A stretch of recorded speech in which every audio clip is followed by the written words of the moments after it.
Okay, let me have a look if everything is all right with the connection. Good. I think that we are on, and today we will continue talking about lab booking. Yesterday, we briefly discussed what a lab book is and why this strategy is really good for summer courses. We talked about the functions of lab books. We talked about the way they can be organized. We talked about the benefits, and today we will continue our discussion. So we will talk about the functions in more detail. Then we will focus on the way lab booking facilitates skills and content acquisition. We will talk specifically about the skills that are trained and the variants of lab books. And then we will talk about the pedagogical approaches that use lab booking a lot. So this is it. This is our plan for today. It won't take us long. I think it will only take us about 15 minutes. And tomorrow we will continue. But I hope that you will get some useful information out of our today's talk. So let me share my screen and we will go on. Here we are. So, what are the functions of a good lab book? How can we use it? So we can use it actually in multiple ways. First of all, it can be an exercise book and a notebook for our students, and we will not have to buy any additional materials. Another important function is just a book, because very often when we have summer courses, we read with our students, we read some interesting stories, and we try to facilitate our teaching process with the story that then we'll use for different exercises. So it will be ideal to use the story as the basis for a lab book, and then we can read, we can play, we can have characters in the lab book. We can have a kind of a scene, a stage that we will use to role play the story. So it can be just a book for our classes. And then it can be a hypertext and database. If we use a CLIL approach, then we can definitely use lab booking as a strategy for creating a database of the topics we have covered with our students. Well, for example, when I have a bit of linguocultural studies with my students at school, we have a lab book for every country comprising the United Kingdom. And they create it, they gather the material, they present it, and then we keep it as a database. And then when they need to use it, to use some, when they need to write a test, they can use their own lab books to find the necessary information. So this will be a kind of a database for them. Why lab booking is a good content strategy for our classes? Because it facilitates both skills and content acquisition.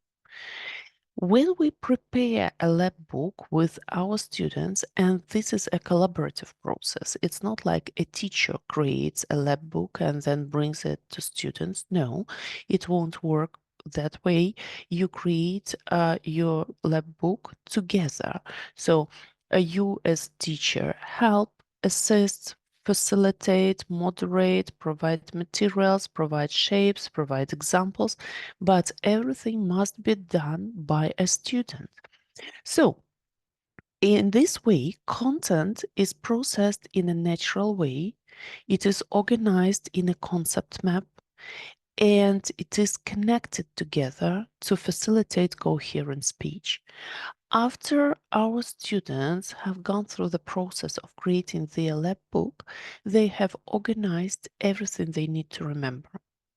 Skills are developed for a certain goal, and this is like a combination of a task-based approach and content-based approach.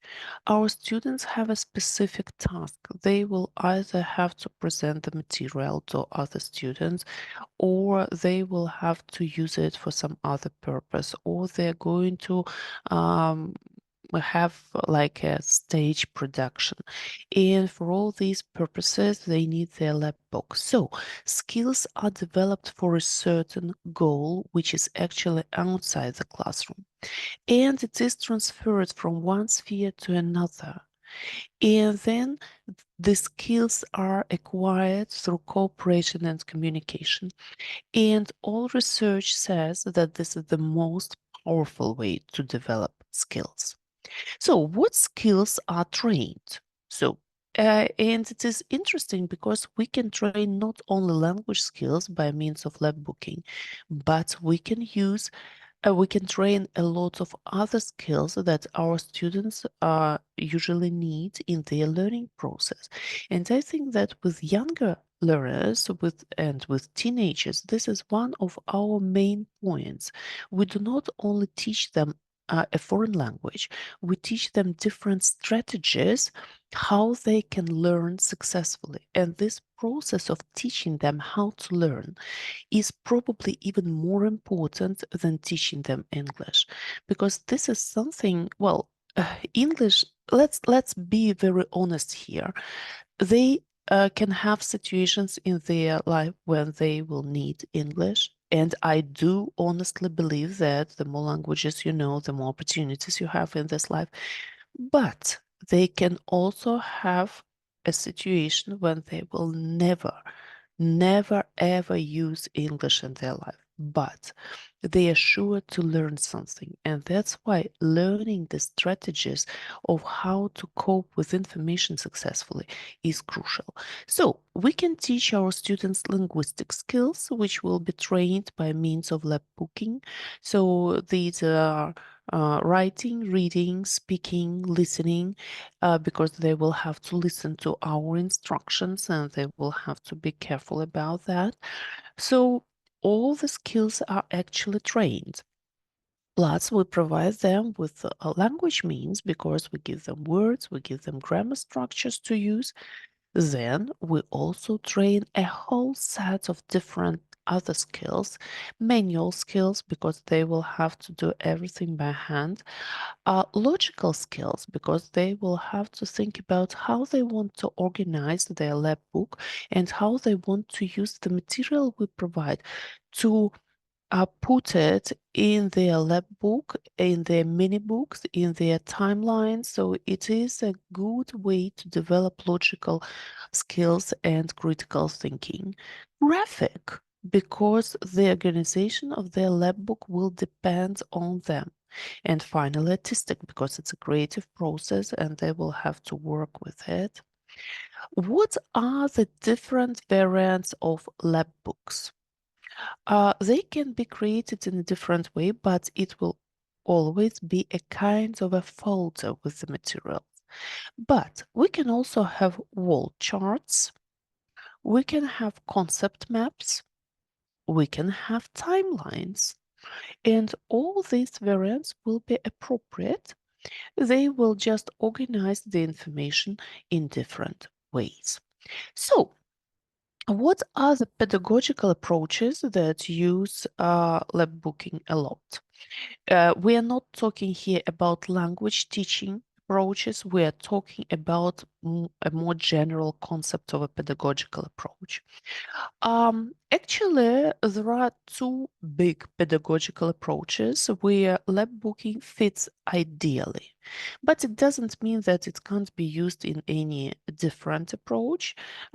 It's just the thing that lab booking is not popular, but it is very popular in Montessori approach because it easily fits into Montessori approach, emphasizes pictures and spatial organization, provides an opportunity for active learning, allows to manipulate abstract notions, helps children to self-process the information. So all the key points of Montessori approach can be achieved by using a lab book.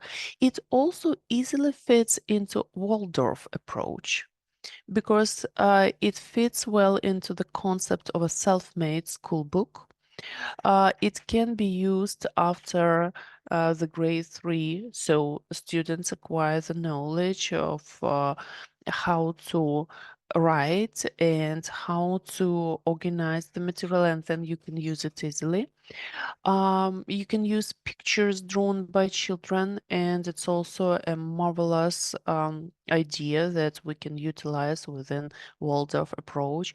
It emphasizes the use of colors and graphics, which is very important for this pedagogical approach, and this helps to gather and process the information through the direct experience.